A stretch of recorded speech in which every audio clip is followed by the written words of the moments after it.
Assalamualaikum warahmatullahi wabarakatuh. Perkenalkan, nama saya Putri Dewi Pratiwi dengan NIM 2019133004. Fakultas FKIP dan Prodi Pendidikan Geografi.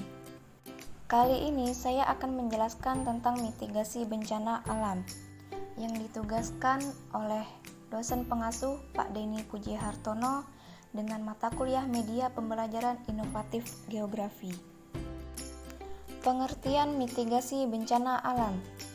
Pengertian mitigasi bencana alam ini mencakup 3 hal penting, yaitu mitigasi, adaptasi bencana alam, dan penanggulangan bencana. Yang pertama, menurut pasal 1 ayat 6 PP nomor 21 tahun 2008 tentang penyelenggaraan penanggulangan bencana. Mitigasi bencana merupakan sebuah rangkaian upaya guna mengurangi risiko bencana, baik lewat pembangunan fisik atau penyadaran dan peningkatan kemampuan dalam menghadapi ancaman bencana. Kedua, adaptasi bencana alam.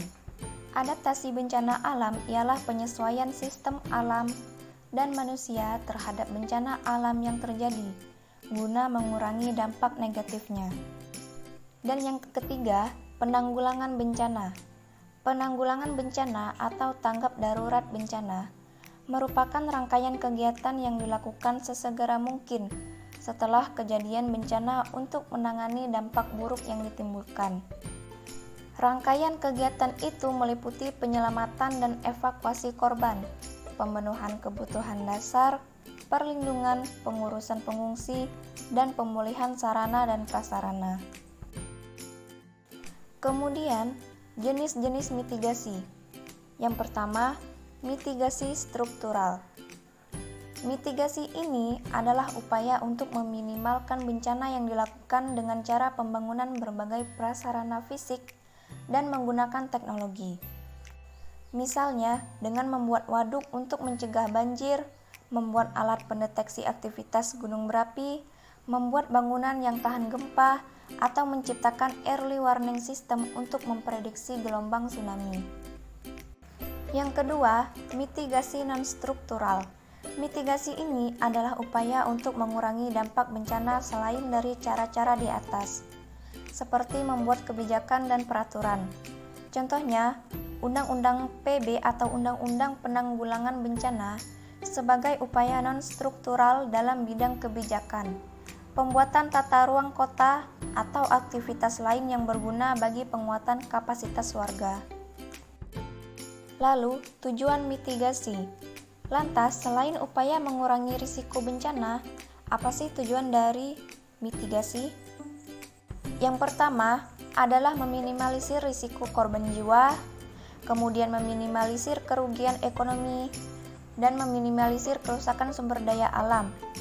Kemudian pedoman bagi pemerintah untuk membuat rencana pembangunan di masa depan, meningkatkan public awareness atau kesadaran masyarakat dalam menghadapi risiko dan dampak bencana.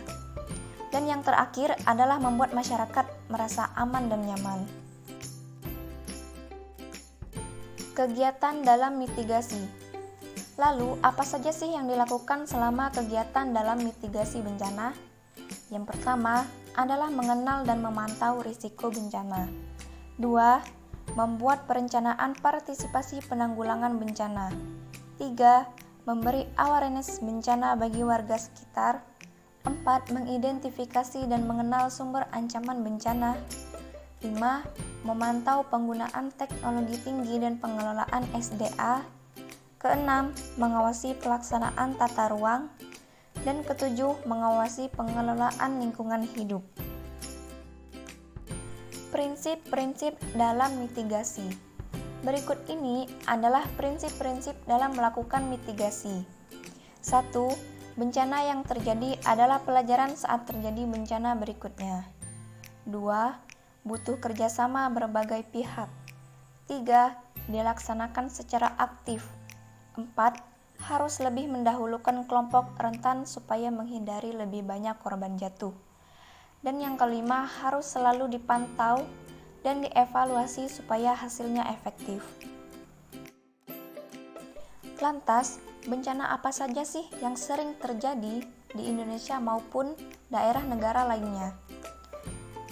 Yang pertama adalah angin kencang, kebakaran hutan dan lahan, kekeringan, banjir, gelombang pasang, tsunami, tanah longsor, gempa bumi, letusan gunung berapi, gas beracun, kegagalan teknologi, dan wabah penyakit.